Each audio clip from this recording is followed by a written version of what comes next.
आपने उन सभी देवताओं को अपनी शक्ति का परिचय तो दे ही दिया है।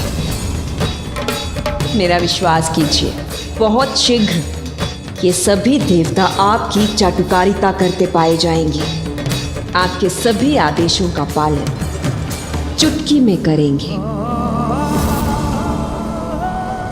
ऐसे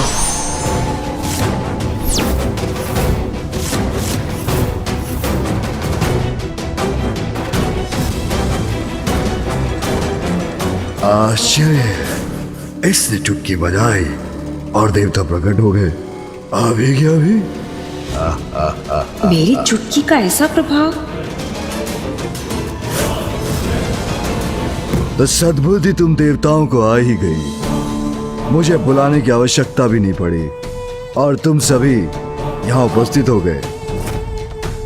भगवान सर्वश्रेष्ठ जलंधर प्रसन्न हुए। शांत रहिए इंद्रदेव। स्मरण रखिए, प्रथम पूज्य गणेश जी के आदेश का पालन करना है हमें। आप उचित कह रहे हैं कुबेर देव। मैं वही करूंगा जो गणेश जी ने कहा है। देवराज, जलंधर की धूर्तता का उत्तर हमें भी चतुराई से ही देना होगा और चतुराई इसी में है कि हम सभी मिलकर उनकी प्रशंसा करें, उनके अहंकार को बढ़ावा दें, जिससे वो पिताश्री को चुनौती देकर उनसे युद्ध करें और अपने विनाश के मुख में प्रवेश कर जाएं। चतुर गणेशा। हम कैसे नहीं आते भगवान जलंधर। आज जो भोर में हुआ उसने हमारे ज्ञान चक्षु खोल दिए और आपकी अपार शक्ति का हमें आभास हुआ। इसलिए हम आपको भगवान नियुक्त कर यहाँ आपकी शरण में आ गए। हाँ हाँ, इंद्रदेव सत्य कह रहे हैं। हाँ हाँ, इंद्रदेव सत्य कह रहे हैं। अन्यथा आपके क्रोध से हमारी रक्षा कौन करता भगवान?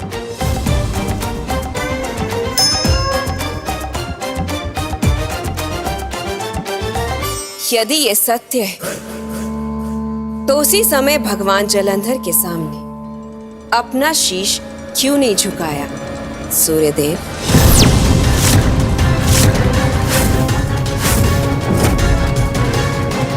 उत्तर दो। तभी के तभी मेरे शरणागत क्यों नहीं बने तुम?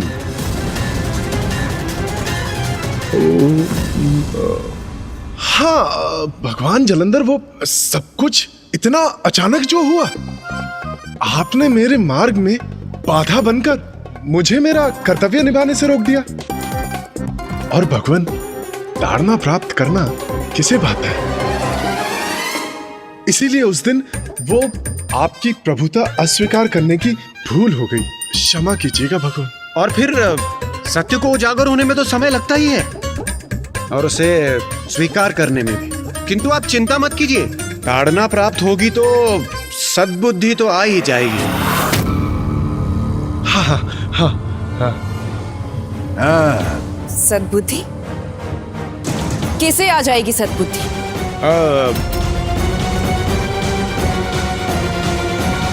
हम देवताओं को भगवान, और किसे? हाँ हाँ, उचित कहा देवराज ने। भटके हुए को मार्ग तो भगवान ही दिखाते हैं ना। हाँ, तो बस अब वो भी हो ही जाएगा।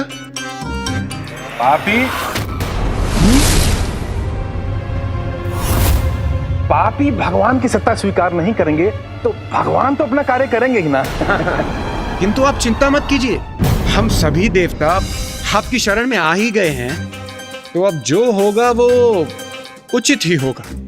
क्यों देवगन? हाँ, उचित ही होगा। भगवान की सत्ता तो स्वीकार करनी ही होगी ना। हाँ, करनी होगी। ये भीरू देवता तो झुक गए हैं बलश्रेष्ठ के समक्ष। अभी उचित अवसर है इनसे उस विचित्र गजमुख का सत्य परिचय ज्ञात करने का।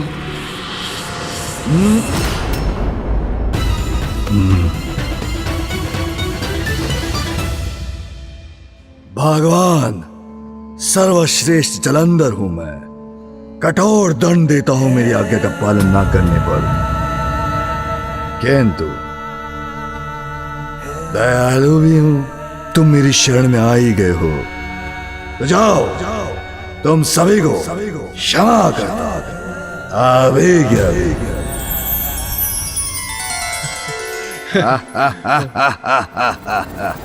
भगवान जलंधर महान है आप। हाँ हाँ भगवान जलंधर की जय हो, जय हो। भगवान जलंधर की जय हो, जय हो, जय हो, जय हो। उचित है, उचित है, उचित है, किंतु स्मरण रहे पुनः भगवान सर्वश्री जलंधर का क्रोध जागृत करने का दुस्साहस कभी मत करना, अन्यथा परिणाम तो तुम सभी को याद है। ज्ञात है हमें हमें ज्ञात है। दुस्साहस का परिणाम बहुत भयंकर होता है।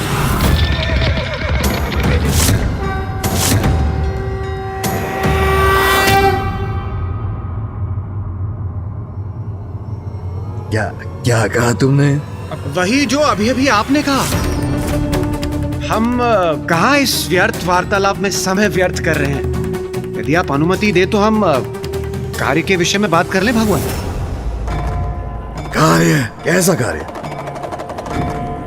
हाँ बताओ, कुछ कार्य करते भी हो कि नहीं तुम देवता, या भ्रमण करते रहते हो? मैं देवराज इंद्र हूं। देवताओं का नेतृत्व करने के अतिरिक्त मेरा कार्य है वर्षा करना। मैं सूर्यदेव हूं, नियमित रूप से दिवस और रात्रि के चक्र को गतिमान रखता हूं। मैं वरुण देव, मेरा दायित्व है जलाशयों को जल से परिपूर्ण रखना। मैं वायुदेव हूं, मैं सभी को श्वास वायु प्रदान करता हूं। मैं चंद्रदेव हूँ, रात्रि के अंधकार को चीरकर अपने शीतल प्रकाश से पृथ्वी को प्रकाशित करता हूँ। उसके साथ जल तत्व को भी प्रभावित करता हूँ एवं पेड़ पौधों को औषधि युक्त भी मैं ही करता हूँ। वायु तत्व के समान अग्नि का भी महत्वपूर्ण स्थान होता है। बस बस बस, अत्यधिक रुचि नहीं है मुझे इन सब में। तुम भारी भरकम देहधारी, तुम क्या करते हो? गोल मटोल भारी भरकम शरीर, भोजन के सिवाय भी कुछ करते हो?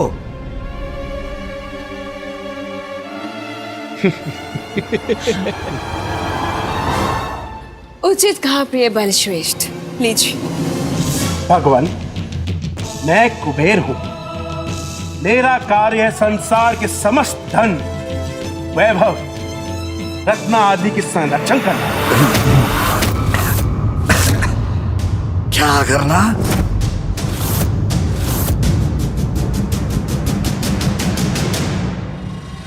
संसार का समस्त धन वैभव। उचित सुना ना मैंने प्रभु? हाँ हाँ, आपने उचित सुना। संसार का समस्त धन, वैभव, रत्न आदि, संसार के समस्त धन कोश का रक्षक और स्वामी हूं मैं। जलंधर प्रसन्न हुआ, अति प्रसन्न हुआ, क्योंकि यदि ऐसा है तुम तो सर्वाधिक अहम और महत्वपूर्ण देवता हो। इसके तो आभूषण भी कितने सुंदर हैं। कभी ना कभी मुझे प्राप्त होने चाहिए ये।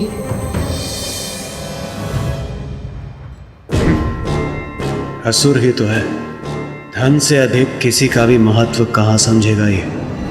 उचित है, तो जाओ फिर अपने अपने कार्य उचित प्रकार से करो।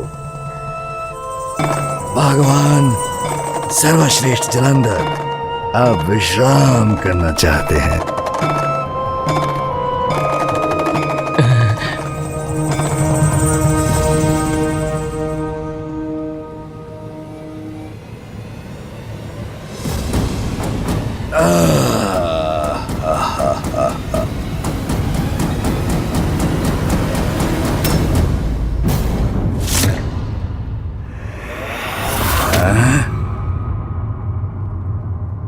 क्या हुआ? रोक क्यों गए? मुझे कुछ बताना भूल गए देवताओं? जाओ।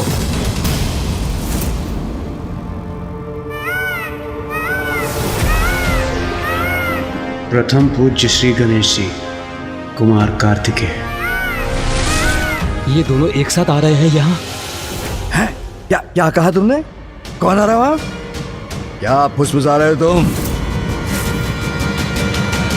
मुझे अभी बताओ।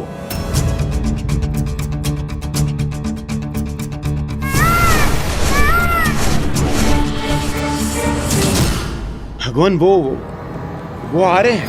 कौन आ रहा है? उसने हम पर आक्रमण किया है। स्वयं को नवीन भगवान कहता है और चाहता है कि सर्वप्रथम मैं उसका अभिवादन करूं। भैया आप कुशल? मेरा अर्थ है आप शांत तो है ना? मैं सर्वथा कुशल हूँ गणेश। अपनी कुशलता की चिंता तो उस उद्दंड जालंधर को होनी चाहिए। भैया को और समझाना होगा मुझे।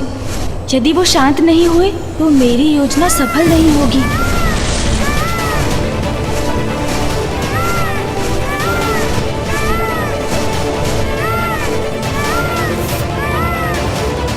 अरे भैया तो नीचे भी उतर गए। जो आ रहे हैं उनका परिचय महादेव पुत्र गणेश जी और कुमार कार्तिकेय।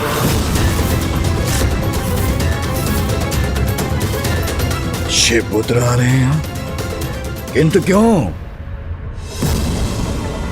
शिव पुत्र मेरे प्रिय बलश्रेष्ठ के समक्ष, वो भी अकारण? अवश्य वो किसी योजना के तहत यहाँ आ रहे हैं। हाँ प्रभु, आप तो भगवान हैं, आपको सब कुछ ज्ञात होता है। और जब सत्य को उजागर होना ही है तो क्यों ना मैं इनके सत्य से आपको परिचित करा दूं। वो जो आ रहे हैं वो है महादेव पुत्र और ज्येष्ठ हैं कुमार कार्तिकेय, पराक्रमी योद्धा और देवताओं के सेनापति हैं। तो ये है उस उद्दंड जालंधर का भवन।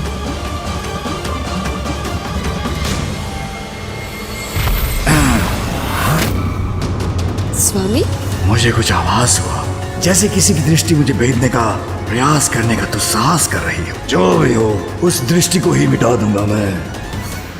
ये कोई षड्यंत्र तो नहीं? मुझे सतर्क रहना होगा। और भगवान जी, महादेव के दूसरे पुत्र हैं गणेश जी। बुद्धि और चतुराई में उनसे बढ़कर कोई नहीं है।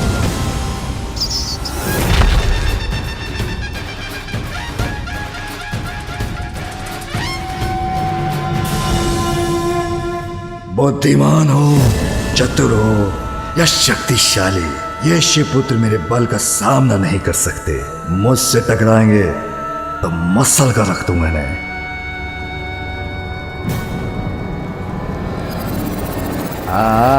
आते हैं तो आने दो।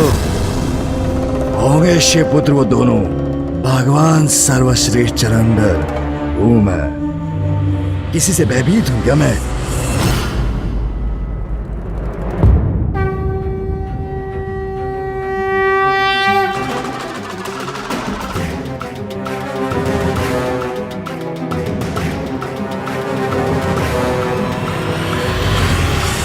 सावधान, कदाचित किसी शत्रु का आगमन हुआ है यहाँ।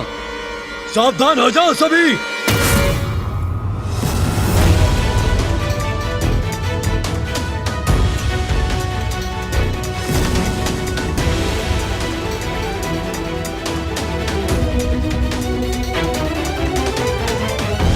भगवान जी, कुमार कार्तिकेय तो युवा हैं, किंतु इससे आप भ्रमित मत होइए।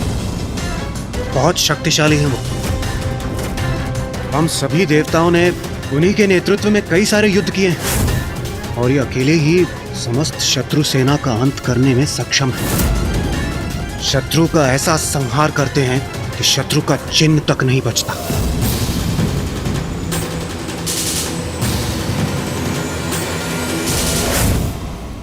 और गणेश जी, वो तो और भी अद्भुत हैं। बुद्धि के देवता हैं वो। अपनी बुद्धि से कई बार हम देवताओं को उन्होंने बड़ी से बड़ी विकट परिस्थितियों से भी निकाला है, किंतु उनका क्रोध और भी भयंकर है, जिसकी कल्पना मात्र से ही सिहर उठता हूं। देखता हूं कैसे हैं ये शिवपुत्र, जिनका इतना गुणगान कर रहे हैं देवता।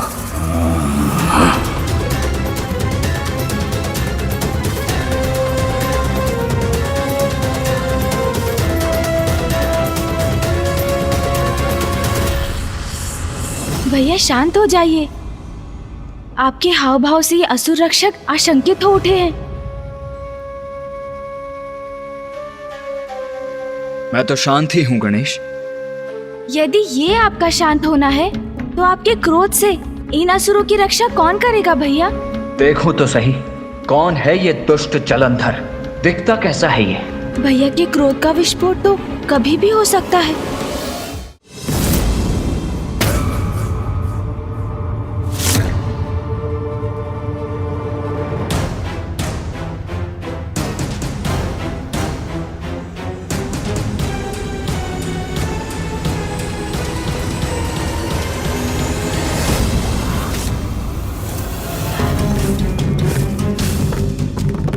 ये बालक, ये तो वही विचित्र गजमुख बालक है।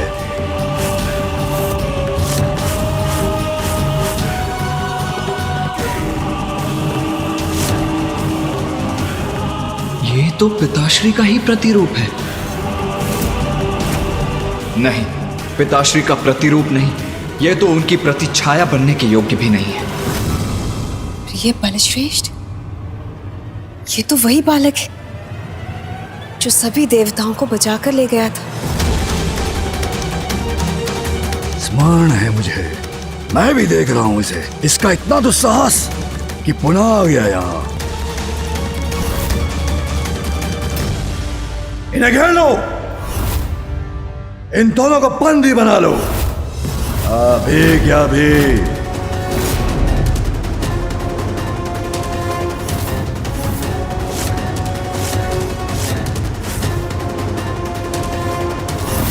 ये क्या करने का प्रयास कर रहा है ये दुष्ट?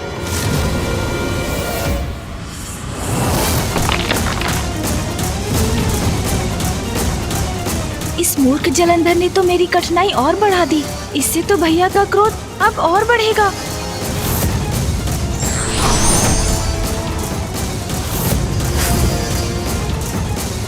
उचित है, मैं तो इस अवसर की ही प्रतीक्षा में था। युद्ध को तुमने स्वयं आमंत्रित किया है जलंधर।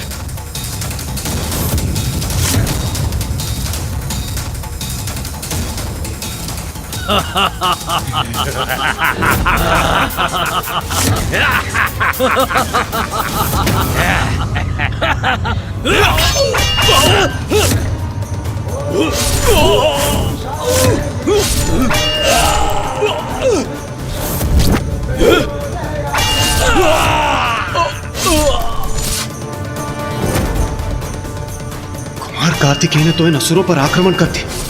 इस प्रकार तो प्रथम पूज्य गणेश जी अपनी युक्ति में सफल नहीं होंगे। भैया ने तो युद्ध प्रारंभ कर दिया, अब कैसे रोकूं उन्हें?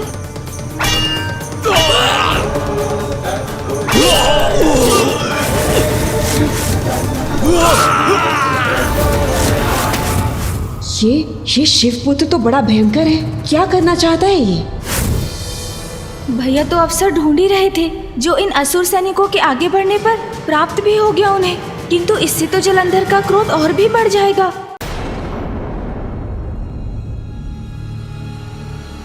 इन्हें घेर लो, ये दोनों यहाँ से जीवित नहीं जाने चाहिए। भैया!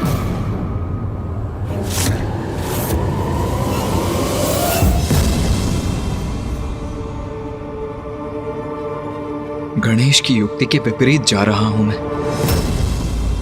भैया, मेरी योजना का स्मरण कीजिए। यदि उसे सफल बनाना है हमें, तो अभी आप जलंधर पर वार नहीं कर सकते। रुक जाइए भैया।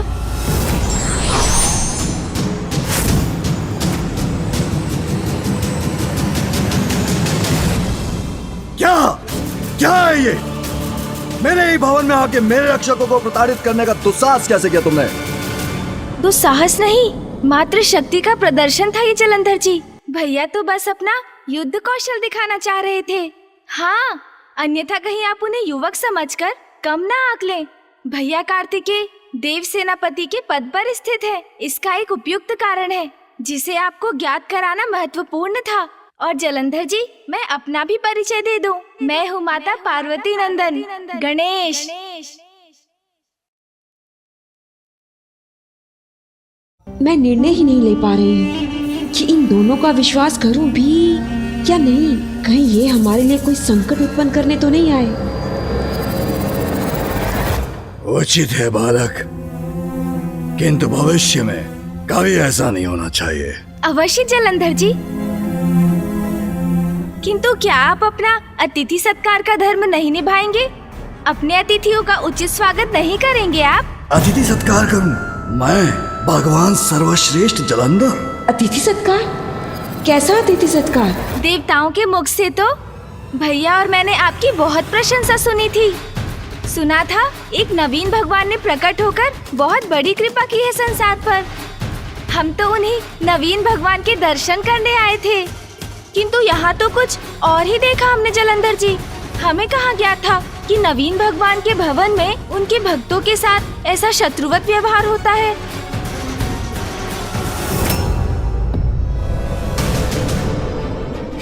गणेश जी की वाक पटुता के समक्ष कहाँ टिक सकेगा ये धूर्त जलंधर। शांत गजमुख बालक, तुम तो पूर्व में भी इन देवताओं को भगा कर ले जाने का दुस्साहस कर चुके हो। तुम्हें तो यथाशीघ्र बंदी बना लेना ही सर्वथा उचित है।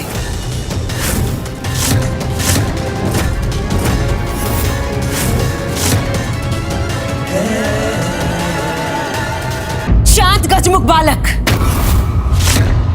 तुम तो पूर्व में भी इन देवताओं को भगा कर ले जाने का दुस्साहस कर चुके हो। तुम्हें तो यथाशीघ्र बंदी बना लेना ही सर्वथा उचित है।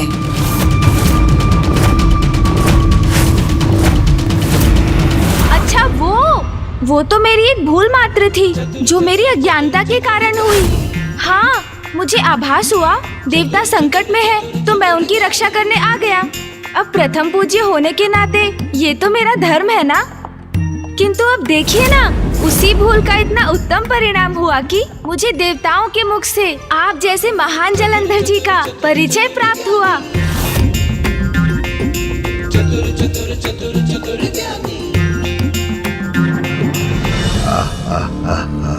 मेरी महानता का प्रचार हुआ हो जिससे अनुचित नहीं, ये विचित्र गजमुख बालक उचित कहता है। भगवान सर्वश्रेष्ठ जलंधर प्रसन्न हुआ। भैया और मैं तो यहाँ नवीन भगवान महान जलंधर का अभिवादन करने आए हैं। शिव पुत्र भी मेरा नमन कर रहे हैं। शिव का समय गया, ये जलंधर का समय है। किंतु भैया, देवराज इंद्र ने तो जलंधर जी को लेकर कुछ और ही कहा था, है ना? हाँ गणेश, कहा तो था। अब मैंने क्या कहा था प्रथम पूज्य गणेश जी? क्या कहा था इसने? कैसे कहूँ, किंतु कहना तो पड़ेगा ही। देवराज इंद्र कह रहे थे भगवान जलंधर भगवान जैसे नहीं है, किंतु जलंधर जी उनका कथन सत्य नहीं है, सत्य तो आप हैं। हाँ, इतने राजसी हाव भाव, ऐसे सुंदर वस्त्र, इतने बहुमूल्य आभूषण। अरे वाह, आपके पास तो त्रिशूल भी है।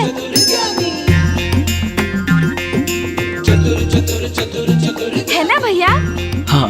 कदाचित भगवान को तो ऐसा ही दिखना चाहिए। पिताश्री तो ऐसा कुछ करते ही नहीं, बस पशु चर्म का वस्त्र धारण करते हैं। उनके तन पर भस्म ही रहती है। साधारण रुद्राक्ष की माला कंठ में धारण करते हैं। किंतु जलंधर जी, आप तो बिल्कुल भिन्न हैं उनसे। हाँ, नवीन युग के नवीन भगवान। भा गए आप तो मुझे। जलंधर जी की जय हो। चतुर गणेशा।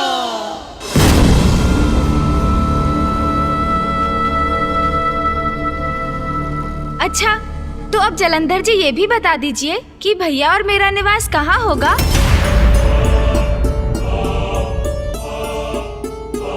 तुम दोनों का निवास कहाँ होगा? अर्थात? जलंधर जी, आपके पीछे खड़ी ये दुष्ट दासी कौन है? जो हमारे वार्तालाप में बार बार व्यवधान उत्पन्न करने का दुस्साहस कर रही है। आप जैसे भगवान को दासियों को इतनी स्वतंत्रता देना उचित नहीं जलंधर जी। मूर्ख, दासी कह रहा है मुझे। मेरे बलश्रेष्ठ इसका दंड देंगे तुम्हें। दासी नहीं है, मेरी पत्नी है वो।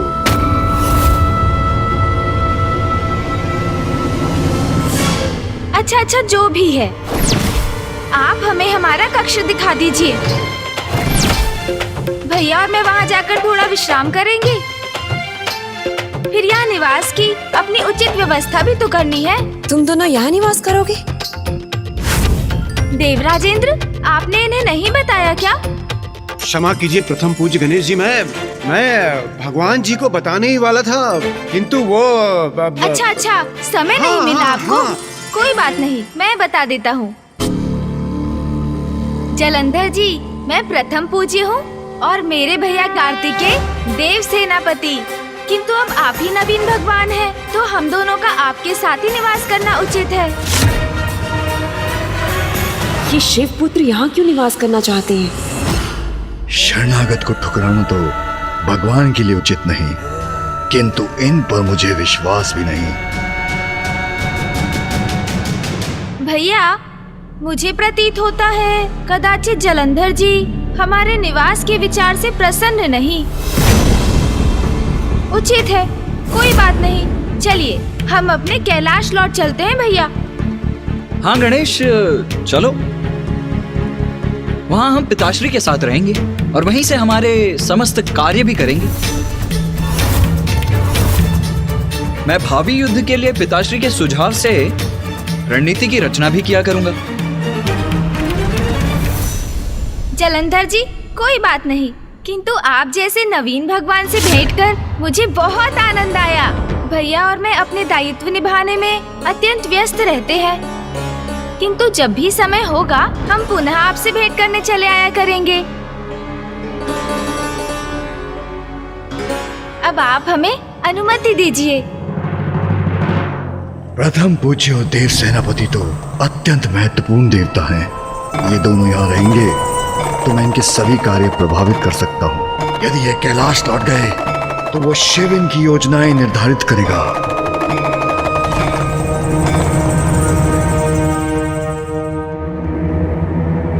रुको,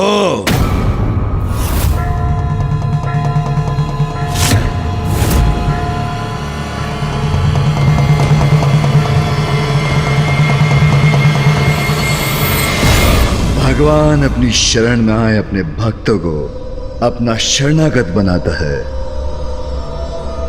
उचित है, तुम दोनों यही निवास करोगे।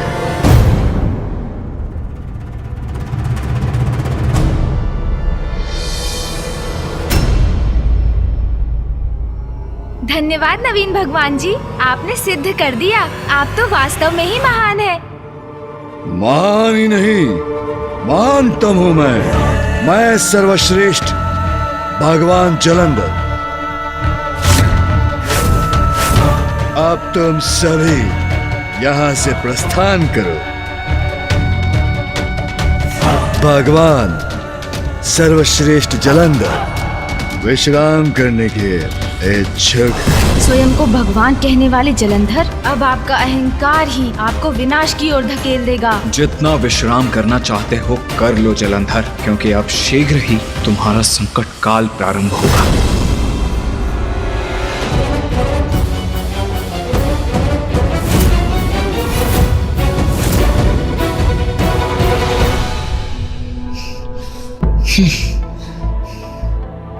गणेश, तुम एक क्षण भी यहाँ कैसे रह सकते हो? मुझे तो घृणा हो रही है इस स्थान से। मन तो करता है अभी जाऊं और उस जलंधर की ग्रीवा दबाकर अंत कर दूं उसका।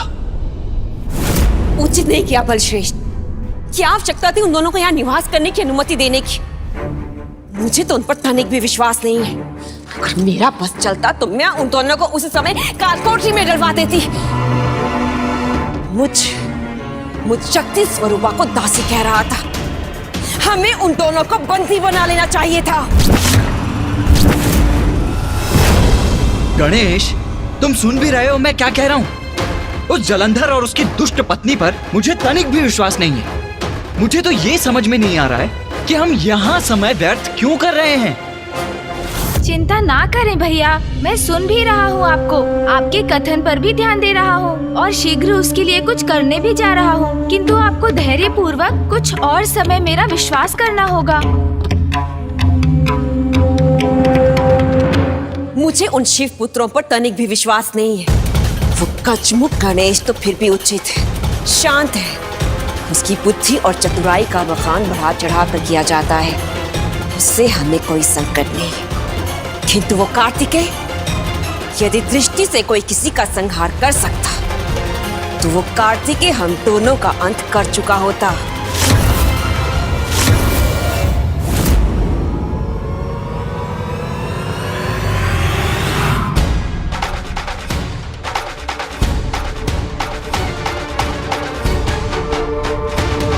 ये क्या गणेश, अब तुम गीली मिट्टी के साथ क्रीड़ा कर रहे हो? तुम करना क्या चाहते हो? कुछ समझाओगे मुझे?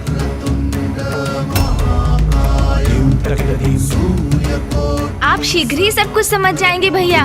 बस थोड़ी अवधि के लिए मेरा और साथ दीजिए आप। चलिए, हमें शीघ्र ही यहाँ पार्थिव शिवलिंग का निर्माण करना है। ओह, तो ये आरंभ है तुम्हारी योजना का। हमें उन दोनों का अंत कर देना चाहिए। शांत हो जाओ वृंदा, शांत हो जाओ वृंदा। शिव पुत्र समझ चुके हैं, उनकी पिता की सत्ता का समय अब समाप्त हुआ। शरणागत बने हैं हमारे, प्रसन्न हुआ।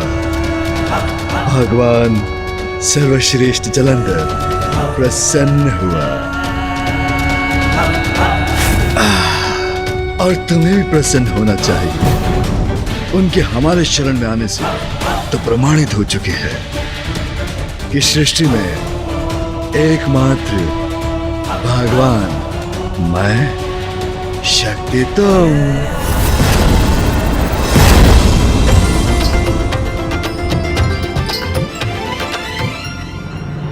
अब शीघ्र अतिशीघ्र समस्त संसार में मेरे नाम का जाप होगा, सर्वत्र गूंजेगा एक ही मंत्र, ओम जलंधराय नमः, ओम जलंधराय नमः, ओम नमः शिवाय, ओम नमः शिवाय, ओम नमः शिवाय, शिवाय, ओम नमः शिवाय। बलश्रेष्ठ, ये क्या हो रहा है? ये मंत्र मेरे कैलाश पर शिव के नाम का जाप कौन कर रहा है दुस्साहस?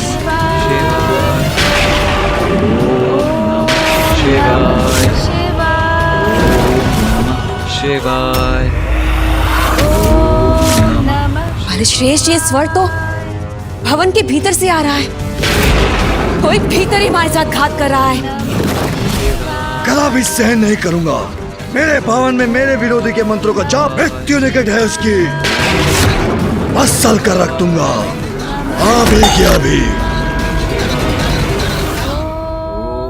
कहाँ से आ रहा है स्वर? ओम शिवाय, शिवाय, ओम नमः शिवाय, शिवाय, ओम नमः शिवाय। इसी कक्ष के भीतर से आ रहा है स्वर। ओम नमः शिवाय, नमः शिवाय, ओम नमः शिवाय, ओम नमः शिवाय, ओम नमः शिवाय, नमः शिवाय, ओम नमः शिवाय, ओम नमः शिवाय, ओम नमः शिवाय, नमः शिवाय, शिवाय, ओम नमः शिवाय, ओम नमः शिवाय, ओम नमः शिवाय, शिवाय, मैंने आपसे कहा था बलश्रेष्ठ कि इन शिव पुत्रों पर विश्वास करना उचित नहीं है, क्योंकि इन पर विश्वास में भी विष का ही वास है और इसी विष के बीज ये शिव मंत्र का जाप करके बो रहे हैं। बलश्रेष्ठ, ये आपकी प्रभुता, आपकी सत्ता के प्रति अविश्वास जगाने का प्रयास कर रहे हैं। उचित कह रही हो वृंदा, विष दंश के समान प्रतीत हो रहा है मुझे इस स्वर। सपोले अवश्य मुझे यहाँ डसने का विचार लेकर आए हैं। बंद करो इस शिव के मंत्र का जाप, अभी की अभी।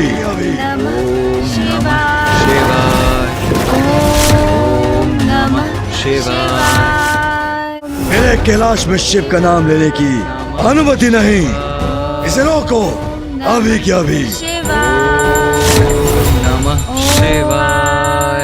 बलश्रेष्ठ, ये ऐसे नहीं मानेंगे। आपके आदेश की ऐसी अवमानना के लिए इन्हें कठोर से कठोर दंड दीजिए। दूंगा, उचित दंड दूंगा इन्हें। इस दुष्ट गजमुख गणेश के कान खींच कर खड़ा करता हूँ। शिव मंत्र का जाप करना तो क्या, उसे सुनना भी भूल जाएगा।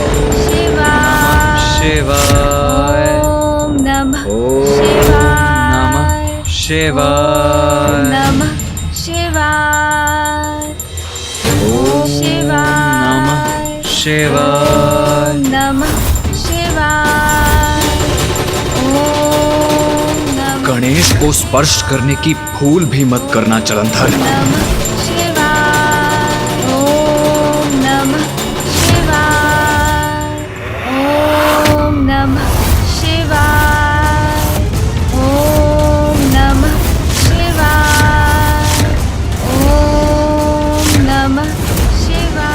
जलंधर, तुम्हारा हाथ पुनः आगे बढ़ा तो उसका दुष्परिणाम सह नहीं सकोगे तुम।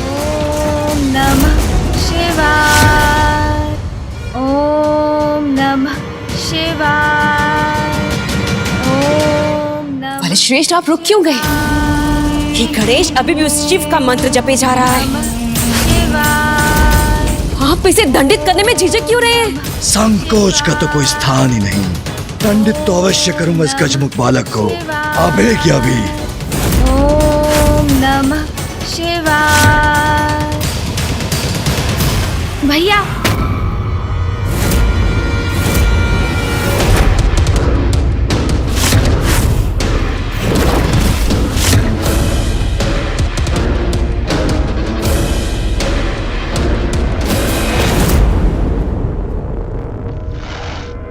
अरे चिंता मत करो गणेश, मैं अधिक कुछ नहीं कर रहा था। मैं तो मात्र इन्हें घंटी ध्वनित करने का अवसर प्रदान कर रहा था। घंटी तो ध्वनित हो चुकी है दुस्साहसी शिवपुत्र। तुम्हारे संकट के आरंभ की घंटी।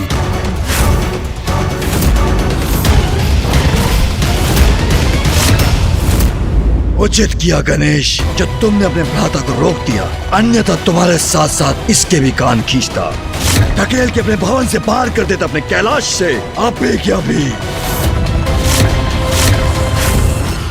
जलंधर जी, हिंसा से कभी किसी समस्या का समाधान कहाँ हुआ है? इस प्रकार उत्तेजित होकर भीतर आने के स्थान पर यदि आप यहाँ शांति से आते, हमारे साथ बैठकर शिव मंत्र का जाप सुनते, तो निश्चित ही आपका क्रोध शांत हो जाता। तभी के तभी। इतना दुस्साहस! मैं भगवान जलंधर तुम्हारे मुख से ओम जलंधराय नमः का जाप सुनने के स्थान पर मैं शिव के मंत्र का जाप करूं? अंतिम चेतावनी दे रहा हूं तुम्हें। या तुम्हें तो क्या, किसी को भी शिव का नाम लेने की अनुमति नहीं। किंतु भगवान का नाम लेने में किसी की अनुमति की क्या आवश्यकता है जलंधर जी? बस बस बस, बहुत हुआ बालक। भूल गए हो क्या, मैं तुम्हारा भगवान हूँ। ये मेरा कैलाश है, मेरा निवास है। मेरी अनुमति से तुम यहाँ निवास कर रहे हो, शरणागत हो। किंतु आभार मानने के स्थान पर मेरे ही निवास में उस शिव का नाम ले रहे हो। द्रोही हो तुम। इसका दुष्परिणाम तुम दोनों को भुगतना होगा, और वो भी आप ही की अभी। क्रोध के कारण व्यक्ति अपने वाणी और अंगों से नियंत्रण खो बैठता है और वही स्पष्ट आपके हाव भाव में भी झलक रहा है। क्या कारण है आपके इस क्रोध का, नवीन भगवान जलंधर जी? नवीन भगवान? नवीन भगवान नहीं, वास्तविक भगवान है सर्वश्रेष्ठ जलंधर। महादेव से भयभीत है क्या? कदाचित महादेव से असुरक्षा का भाव है आपके भीतर, इसीलिए तो आपको बार बार ये जताने और बताने की आवश्यकता पड़ती है कि आप ही वास्तविक भगवान हैं। असुरक्षा का भाव मुझे? हाँ तो उचित ही तो है। हम महादेव पुत्र यदि अपने पिताजी की पूजा कर रहे हैं तो इसमें आप विचलित क्यों हो रहे हैं? महादेव की पूजा से आपको क्या भय हो सकता है? इन शिवपुत्रों का दुस्साहस तो अपनी सभी सीमाएं लांघ रहा है। जब इन्होंने यहाँ प्रवेश किया था मुझे तो तभी संदेह हो गया था इन दोनों पर। इन्हें तभी बंदी बना लेना चाहिए था हमें।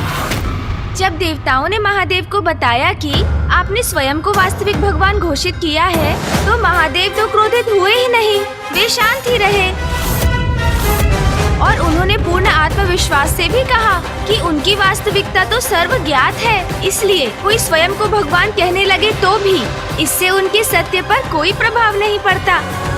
किंतु उनके विपरीत महादेव की पूजा आपको इतना क्रोधित क्यों कर रही है? हाँ समझ गया। इन्हें प्रतीत होता है कि यदि कोई महादेव की पूजा करेगा तो ये भगवान नहीं रहेंगे, अर्थात इन्हें तो स्वयं पर विश्वास ही नहीं है। गणेश, बंद करो ये अनर्गल प्रलाप। देखो मुझे, क्या मैं तुम्हें असुरक्षित दिखता हूँ?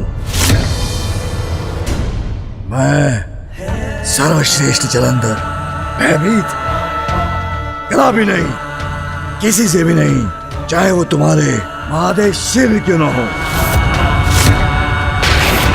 सागर की अतल गहराई से सबको परास्त करके बाहर आया हूं मैं, और एक श्रेष्ठ कैलाश का निर्माण ही नहीं किया, अपितु स्वयं को सर्वोच्च भगवान और वृंदा को देवी शक्ति के पद पर आसीन किया। पशु चर्म धारण कर न जाने किसके ध्यान में लीन रहता है तुम्हारा पाखंडी शिव। अब मैं अति शीघ्र उस ढोंगी शिव को उसके स्थान से हटा दूंगा और तब तुम सभी देवताओं के साथ साथ वो शिव भी मेरी शरण में आकर मेरा अनुयायी बनकर मेरे आदेशों का पालन करने पर विवश हो जाएगा, क्योंकि फिर उसके पश्चात मैं ही सदा सर्वश्रेष्ठ भगवान होऊंगा, वो पाखंडी शिव नहीं। अहंकार जब चरम पर पहुंचता है तो फिर वही पतन का कारण बनता है, इसलिए अब आपके भी पतन का समय आरंभ हो चुका है जलंधर जी। पशु चर्म धारण कर ना जाने किसके ध्यान में लीन रहता है तुम्हारा पाखंडी शिव। उसकी तुलना मेरे साथ भगवान सर्वश्रेष्ठ जलंधर के साथ, यदि वो स्वयं भगवान है तो किसके ध्यान में लीन रहता है? वे तो निरंतर अपने ही ध्यान में खोए रहते हैं, स्वयं में ही रमे रहते हैं महादेव, क्योंकि वो ही शक्ति और शांति दोनों के ही स्रोत है। इसलिए उनके मुख पर सदा आनंद और संतुष्टि का भाव रहता है। अलौकिक, अद्भुत, परम आनंददायक है महादेव शिव के दर्शन, जो कोटि कोटि जन्मों के कठिन तप के बाद ऋषियों, देवताओं और उनके भक्तों को प्राप्त होता है। सभी उन्हीं से जन्म पाते हैं और अंततः उन्हीं में विलीन हो जाते हैं। हम भी यही आस लेकर उनकी साधना रूपी प्रयास कर रहे हैं। किंतु जलंधर जी, आप तो उस उथली नदी के समान हैं, जो छलकती जाती है। अपनी अज्ञानता के कारण अहंकारी बन धीर गंभीर सागर की गहराई को समझे बिना उससे स्पर्धा करने का दुस्साहस करती है, किंतु सागर को प्रभावित नहीं कर सकती। अहंकार और क्रोध जैसी दुष्टता की जननी है अज्ञानता जलंधर जी। यहाँ महादेव पुत्रों से उनको लेकर प्रश्न करना आपकी अज्ञानता का ही लक्षण है। आप उनकी शक्ति, उनके महिमा से परिचित नहीं, तो प्रथम पूज्य होने के नाते महादेव की वास्तविकता, उनकी महानता से आपका परिचय करवाना मेरा कर्तव्य है। बस करो, हमें तुमसे कुछ भी सुनने या जानने की कोई वृंदा, बोलने दो उसे। इतना जो गुणगान कर रहा उस महादेव का, तो मैं भी तो सुनूं। कौन है ये शिव? क्या विशेष है शिव में, जिसकी क्रोधाग्नि से उत्पन्न हुआ मैं, जिससे कहीं अधिक श्रेष्ठ हूं मैं? हाँ? क्यों प्रसन्न कर रहे हो इसे? ये जो भी वस्तु है, इसकी पूजा क्यों करते हो तुम? शिवलिंग है ये, इसका कोई स्पष्ट स्वरूप नहीं, इसलिए एक प्रकार से आपका इन्हें वस्तु बुलाना उचित है, क्योंकि ये अरूपी है, भगवान के निर्गुण रूप का प्रतीक है। क्योंकि भगवान का कोई रूप नहीं और उनके अनेकों रूप है, इसलिए उन्हें किसी एक रूप में कैसे बांधा जा सकता है। किंतु ध्यान से देखने पर एक स्पष्ट आकार, एक रूप भी दिखाई देता है, अर्थात ये एक रूपी भी है, भगवान के सगुण रूप का प्रतीक है, जो उचित भी है, क्योंकि सर्वव्यापी भगवान का वास तो सभी चर अचर जीवों में है, तो इस रूप में क्यों नहीं? जिसे आप वस्तु पुकारते हैं, वास्तविकता में वो महादेव का सबसे पावन, सबसे पवित्र स्वरूप शिवलिंग है ये। तुम्हारे अनुसार ये किसी में भी है, ये रूपी भी है, आरूपी भी है, निर्गुण भी है, सगुण भी है, तो अपनी पूजा के लिए यही रूप क्यों चुना इसने? तो सुनिए जलंधर जी, जब सृष्टि की रचना भी नहीं हुई थी, जब ना सूर्य थे, ना चंद्र, ग्रह नक्षत्रों का भी कोई अस्तित्व नहीं था, ना दिवस होता, ना रात्रि, अग्नि, पृथ्वी, वायु और जल का भी कोई चिन्ह नहीं था, सर्वत्र व्याप्त था तो एकमात्र गहन अंधकार। किंतु उस गहन अंधकार में भी एक शून्य रूपी परम शक्ति, परमेश्वर निराकार रूप में व्याप्त थे। और जब पुनः सृष्टि की रचना का समय आया, तब उन निराकार परमात्मा ने अपनी लीला से परम पुरुष शिव और उनके साथ शक्ति को प्रकट किया। वो ईश्वर जो अपने मस्तक पर आकाश गंगा को धारण करते हैं, जिनके 5 मुख हैं और जिनका प्रत्येक मुख त्रिनेत्र युक्त है, जिनकी 10 भुजाएं हैं।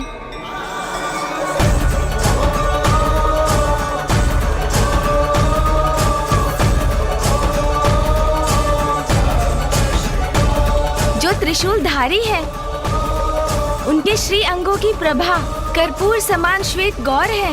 उन्हीं परम पुरुष ईश्वर जगत में शिव, शंभु, महेश्वर और महादेव रूप में विख्यात हैं। और माँ आदि शक्ति अष्टभुजाधारी है।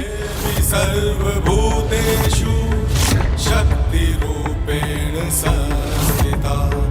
नाना प्रकार के आभूषण उनके श्री अंगों को सुशोभित करते हैं।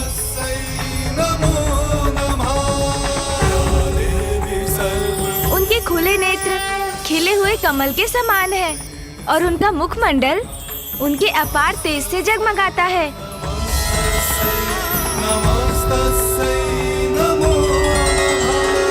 जगत पिता महादेव, माता आदि शक्ति, पिताश्री और माँ, आपको हमारा नमन।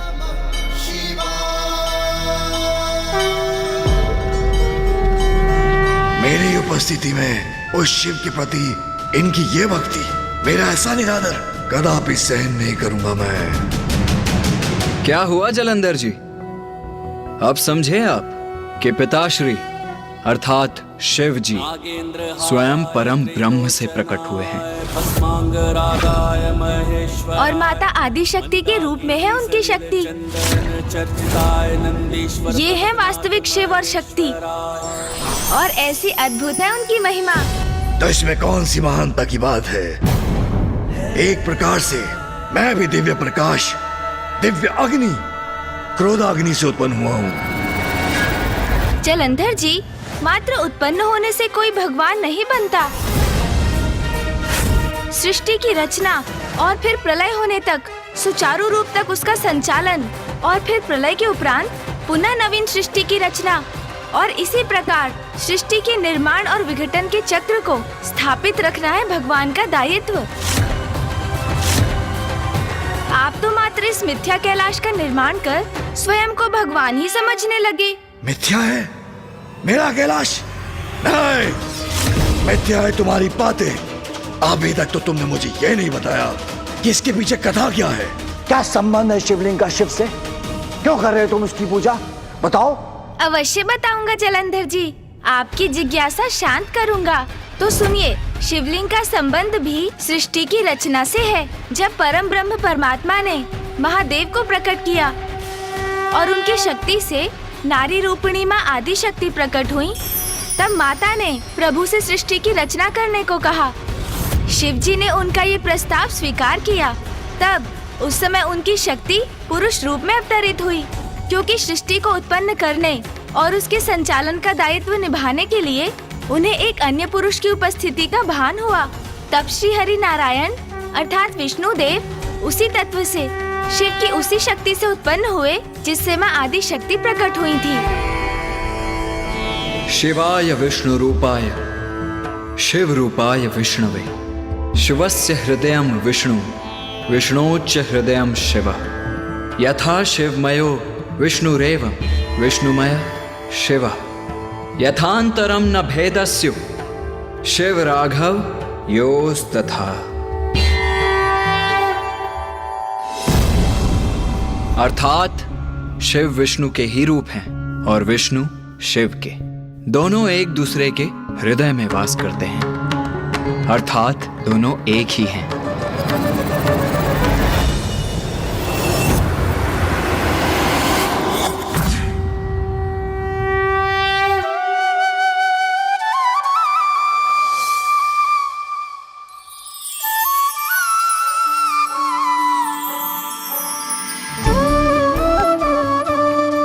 विष्णुदेव, अब आप तप में लीन हो जाइए, क्योंकि तप ही समस्त कार्यों को पूर्ण करने का साधन है।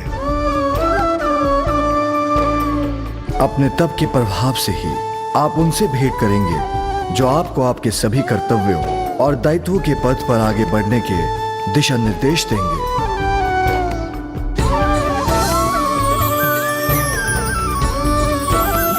और महादेव शिव जी के निर्देश अनुसार विष्णुदेव गहन तप शयन में लीन हो गए, जिसके परिणाम स्वरूप उनके अंगों से अनेक जल धाराएं प्रस्फुटित हुई और वही ब्रह्म रूप जल अपने स्पर्श मात्र से समस्त पापों के लिए विनाशकारी सिद्ध हुआ, क्योंकि स्वयं परम पुरुष विष्णुदेव स्वयं उस नार अर्थात उस जल में शयन करते थे, इसलिए उनका नाम नारायण जगत में प्रसिद्ध हुआ।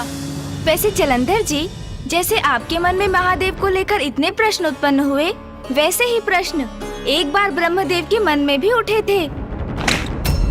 ब्रह्मदेव, एक और नवीन कथा प्रारंभ कर दी। शिव, विष्णुदेव, आदि शक्ति की कथा में ब्रह्मदेव कहाँ से आ गए?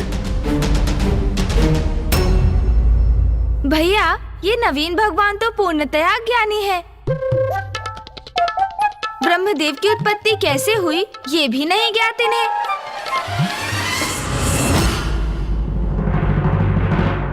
अज्ञानता के कलश को ज्ञान से भरना, भूले को मार्ग दिखाना, यही तो हमारा कर्तव्य है गणेश। उचित है भैया, जलंधर जी को ये ज्ञान भी दे देते हैं। मुझे ज्ञान का दान दोगे तुम? मात्र सहन कर रहा हूँ तुम्हें, जिससे मुझे ज्ञात हो सके कि तुम्हारे मन में क्या है, अन्यथा अपनी एक हुंकार से ही तुम्हारा संहार कर देता।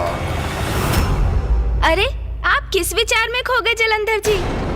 तो सुनिए, जब श्री हरि नारायण जल में शयन कर रहे थे, श्री हरि नारायण के ध्यान के फल स्वरूप महादेव की इच्छा से विष्णुदेव की नाभि कमल से ब्रह्मदेव को साथ लिए एक दिव्य कमल प्रकट हुआ।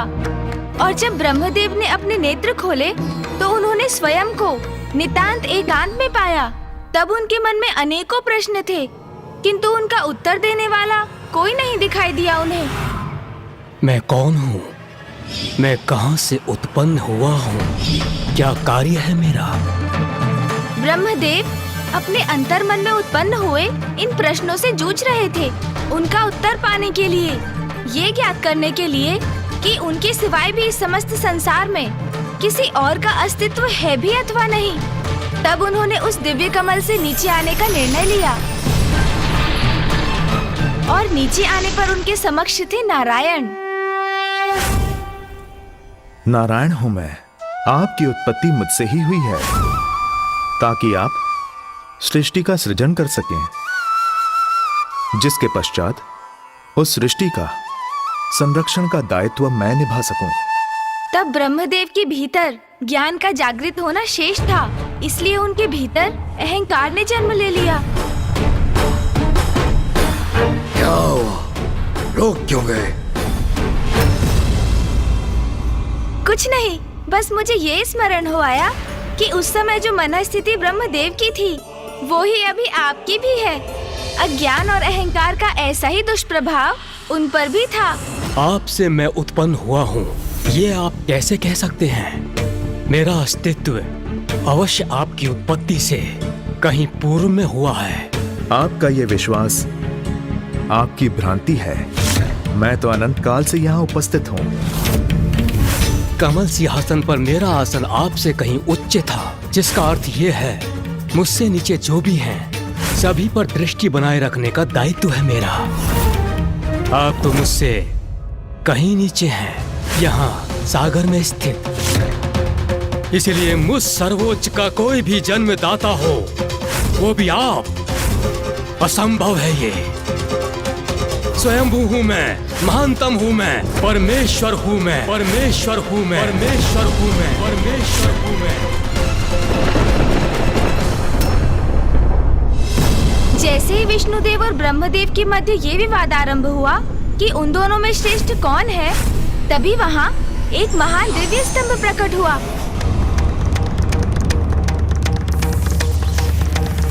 आप दोनों में महान कौन है, इसका निर्णय करने के लिए आप दोनों को इस अग्नि स्तंभ का और छोर ज्ञात करना होगा।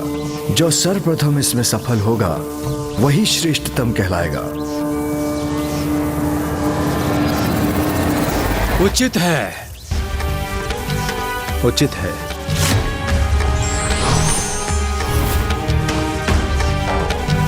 सहस्त्रों वर्षों की यात्रा के बाद भी दोनों को उस अग्नि स्तंभ का आरंभ और अंत नहीं मिला।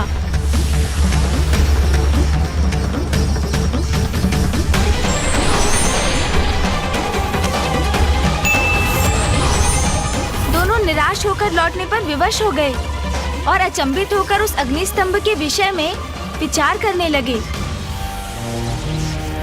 क्षमा कीजिए महाप्रभु, मैं इस अग्नि स्तंभ के ओर छोर को ढूंढने में असमर्थ रहा। अहंकारवश स्वयं को सर्वश्रेष्ठ समझने की मेरी इस भूल को क्षमा कीजिए। विष्णुदेव ने अपनी असफलता स्वीकार की, किंतु ब्रह्मदेव। नारायण ने अपनी पराजय स्वीकार कर ली, किंतु मैं ऐसा नहीं करूंगा। मैंने स्तंभ का ओर छोर ढूंढ लिया है। ब्रह्मदेव, आप सत्य कह रहे हैं ना? आप मुझसे प्रश्न करने वाले होते कौन हैं? जो मैं कहता हूँ सत्य ही होता है।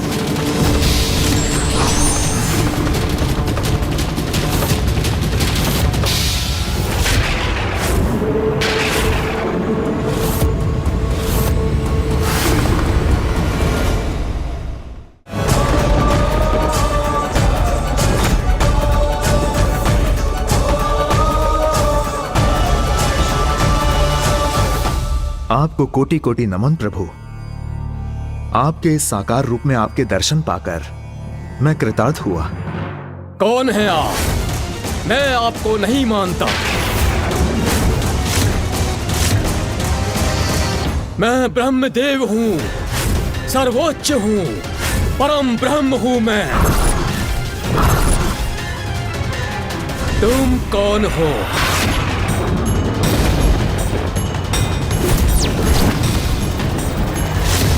ब्रह्मदेव का अहंकार अपने चरम पर था। उनके मिथ्या वचन और अहंकार से महादेव क्रोधित होने लगे और तब क्रोधवश महादेव ने ब्रह्मदेव को उनके अहंकार का दंड देने के लिए काल भैरव को प्रकट किया।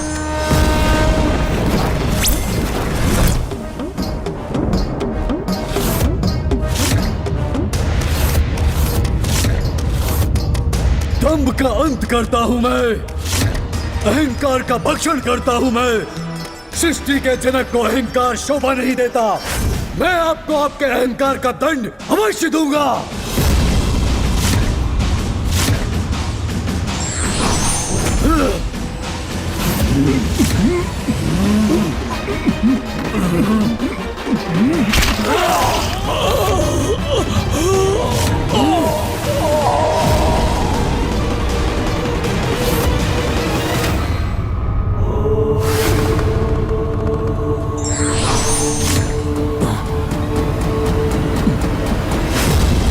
क्षमा प्रभु, मुझे क्षमा कीजिए। मैं अहंकारी हो गया था प्रभु। शांत हो जाइए प्रभु, मुझे क्षमा कीजिए।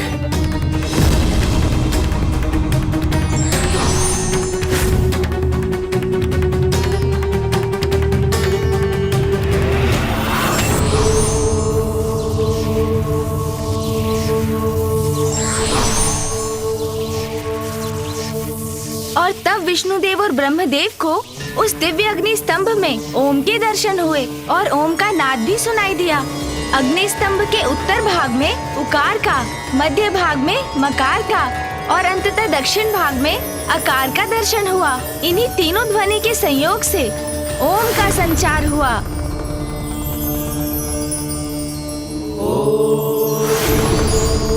मुझे ज्ञात हो गया प्रभु, आप ही हमारे जनक हैं।